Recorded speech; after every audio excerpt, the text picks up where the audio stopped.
Hi guys, welcome to SN pharmacy channel. आज हम discuss करेंगे एमसीक्यू क्वेश्चन के बारे में जो कि environmental education and disaster management का है। इसमें हम देखेंगे किस प्रकार से इसमें क्वेश्चन पूछे जाते हैं, उसके आंसर किस प्रकार से होते हैं। क्योंकि जो इन्वायरमेंटल एजुकेशन होता है सबसे ज़रूरी होता है, और डिजास्टर मैनेजमेंट मतलब उसको किस तरह से मैनेज किया जाए, इन सब के बारे में जो भी इम्पोर्टेंट क्वेश्चन है उसको हम यहाँ पे इनपुट कर रहे हैं। तो हमारा इसमें पहला क्वेश्चन है, what are the consequence of excessive mining in area. मतलब अगर किसी एरिया में ज़्यादा से अधिक माइनिंग हो रही है यानी खुदाई हो रही है तो वहाँ पे क्या होगा problem. Air and water pollution, deforestation, migration of large number of population, या ऑल ऑफ द एबव। तो वहाँ पे क्या होगा कि जब माइनिंग ज़्यादा होगी तो वहाँ पे वाटर पॉल्यूशन ये यानी सब के सब, यानी डी ऑप्शन जो होगा राइट होगा। Resource which is directly derived from nature are referred to as organic resource, natural resource, man-made resource, none of above। तो इसमें से हमारा जो राइट ऑप्शन निकल के आएगा डायरेक्टली नेचर से जो रहेगा, तो डायरेक्टली नेचर से कौन सा होगा, यानी हमारा बी ऑप्शन नेचुरल रिसोर्स।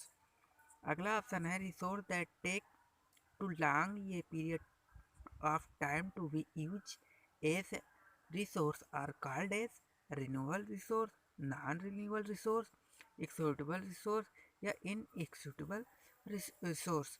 तो इसमें जो क्वेश्चन दे रखे हैं ये इसी प्रकार से आपके एग्जाम में पूछे जाएंगे। तो इसका जो हमारा राइट ऑप्शन निकल के आएगा वो होगा ऑप्शन डी, यानी इनएक्सप्लोरेबल रिसोर्स। अगला क्वेश्चन है, the fossil fuel that is derived from the dead remain of plant that grew some 250 million year ago, यानी 250 मिलियन एगो इज पेट्रोलियम, नेचुरल गैस, कोल या एलपीजी।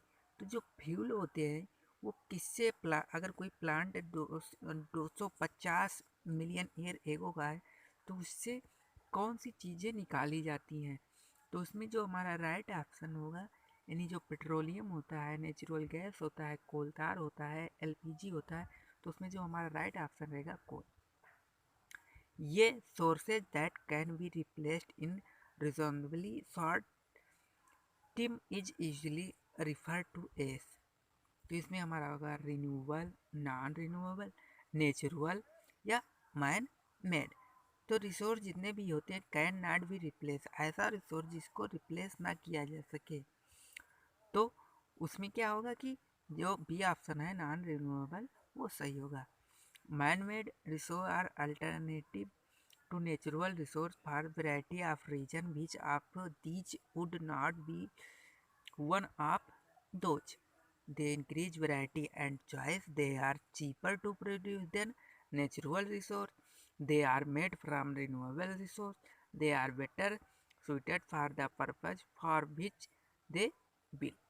तो इसमें हमारा जो राइट ऑप्शन होगा, क्योंकि मैन मेड जितने भी रिसोर्स होते हैं वो अल्टरनेटिव टू नेचुरल, यानी जो नेचर के द्वारा रिसोर्स होते हैं, रिसोर्सेज होते हैं, और जो मैन मेड होती हैं उनमें कुछ अलग अलग वैरायटियाँ होती हैं।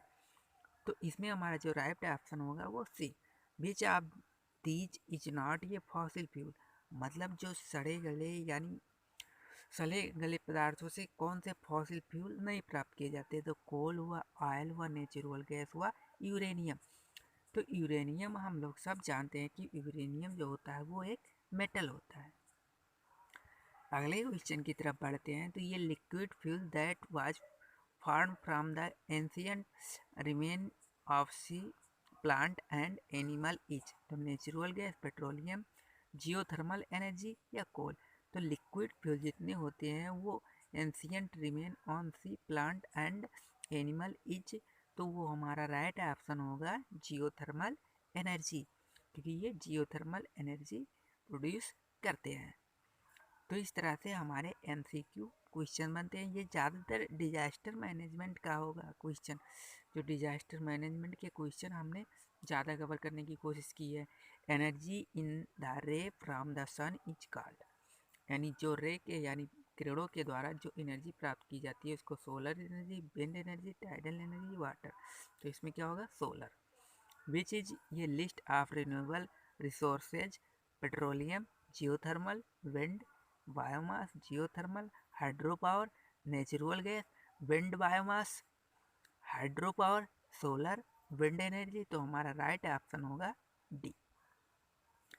Energy from the heat inside the earth is natural gas, geothermal, petroleum, तेरा थर्मल।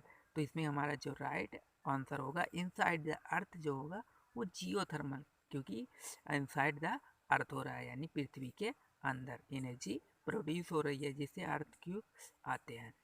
अगला क्वेश्चन है, ये coal deposit that is not economical to mine today would be considered part of our, यानी coal reserve, coal resources, coal reservoir, none of these. तो इसमें जो coal deposit होगा is not economic to mine today would be consider part of our. तो यहाँ पे जो हमारे रिसोर्सेज और रिजर्व और जो रिजर्वायर होंगे वो हमारा राइट ऑप्शन ए होगा। Which out of the following are the causes of soil erosion, यानी सॉयल इरोशन कौन काज करता है? Unrestricted grazing, over cultivation, deforestation, all of above. तो इसमें सारे के सारे ऑप्शन जो होंगे वो सॉयल इरोशन काज करते हैं। तो इस तरह से हमारे MCQ बेस्ड क्वेश्चन रहेंगे। The process of restoring forest that one existed but was removed at some time in the past is known as afforestation, reforestation, deforestation या नन ऑफ दीज। तो इसमें से जो हमारा राइट ऑप्शन बी होगा वो सही होगा। Red data book contain data of all plant species, all animal species, threatened species, economical important species. तो इसमें रेड वाले में जितने भी होंगे वो एनिमल बेस रहेगा, यानी हमारा राइट ऑप्शन कौन सा होगा? बी। अगले क्वेश्चन की तरफ बढ़ते हैं। तो अगले IUCN headquarter is in at Morges, Switzerland, Paris, France, Vienna, Austria, New York या USA। तो पहला हमारा जो ऑप्शन होगा मॉर्गेस। अगला क्वेश्चन है, which of the following region has a maximum diversity. तो डाइवर्सिटी के श्रेणी में सबसे ज़्यादा होती है मैंग्रोव, टेम्परेचर, एजा, यानी D option. The most important region of decreases in biodiversity, तो habitat pollution, over exploitation, habit destruction, introduction of exotic species, यानी हमारा जो राइट ऑप्शन रहेगा वो सी रहेगा। Dodo is endangered species, rare species, extinct species, exotic species. तो dodo कैसा होता है? एक्सटेंसिव स्पीसीज जो कि विलुप्ति के कगार पे है। Blue whale is placed under endanger, rare, extinct या एक्सोटिक। तो इसमें पहला है endanger. Conservation within the natural habit is ex situ conservation, in situ conservation, ex vivo conservation, in vivo. तो यहाँ पे हमारा कंजर्वेशन ऑफ नेचुरल हैबिटेट यानी बी ऑप्शन यानी इन सिटू कंजर्वेशन होगा। Which one of the following is not include under in situ conservation? Zoo, national park, wild life sanctuary, biosphere reservoir. तो not include under जो है इन सिटू में, तो इसमें क्या होगा? हमारा जो ए ऑप्शन होगा वो राइट होगा। Ex situ conservation include zoo, botanical garden, germplasm bank, all of above, यानी सारे के सारे सही हो गए। हॉट स्पॉट और region of high rarism, endemic diversity, critical endangered population. तो इसमें हमारा जो राइट ऑप्शन रहेगा वो डाइवर्सिटी बेस सारे के सारे रहेंगे। Endemic species are rare species, species localize in specific region, cosmopolitan in distribution, none of these.